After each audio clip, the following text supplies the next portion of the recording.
Indian premier ലീഗിലെ super പോരാട്ടത്തിൽ ഗുജറാത്ത് ടൈറ്റൻസിനെ അവരുടെ തട്ടകത്തിൽ വീഴ്ത്തിയിരിക്കുകയാണ് പഞ്ചാബ് കിങ്സ്. ആവേശകരമായ മത്സരത്തിൽ 11 റൺസിനാണ് പഞ്ചാബ് ജയം സ്വന്തമാക്കിയത്. ആദ്യം ബാറ്റ് ചെയ്ത പഞ്ചാബ് 5 വിക്കറ്റ് നഷ്ടത്തിൽ 243 റൺസ് എടുത്തപ്പോൾ മറുപടിക്കിറങ്ങിയ ഗുജറാത്തിന് 232 റൺസ് മാത്രമേ നേടാൻ സാധിച്ചുള്ളൂ. അവസാന ഓവർ വരെ പൊരുതിയ ശേഷമാണ് ഗുജറാത്ത് കീഴടങ്ങിയത്.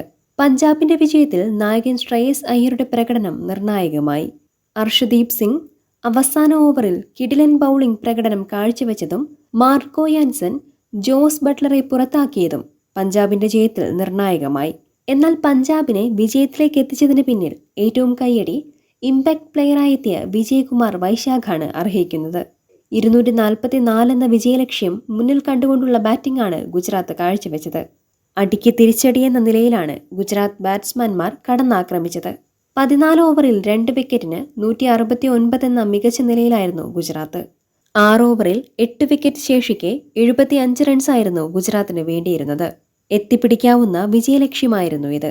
പിച്ചിൽ ഈർപ്പവും ഉള്ളതിനാൽ ബൌളർമാർക്ക് കാര്യങ്ങൾ പ്രയാസവുമായിരുന്നു. ഈ അവസരത്തിലാണ് ഇമ്പാക്ട് പ്ലെയറായി വിജയകുമാർ വൈശാഖിന്റെ വരവ്. യോർക്കർ എറിയാൻ മിടുക്കനായ വിജയകുമാർ 15-ാം ഓവറിൽ വെറും 5 റൺസാണ് വിട്ടുകൊടുത്തത്. ജോസ് ബട്ട്ലറെയും റൂദർഫോർഡിനെയും സമ്മർദ്ദത്തിലാക്കുന്ന പ്രകടനമായിരുന്നു ഇത്. അതുവരെയുണ്ടായിരുന്ന റൺ റേറ്റിനെ പിടിച്ചുകെട്ടാൻ വിജയകുമാറിനായി. യുവതാരമെറിഞ്ഞ 3 ഓവറുകളാണ് ഗുജറാത്തിന്റെ എല്ലാ പദ്ധതികളും പൊളിച്ചത്.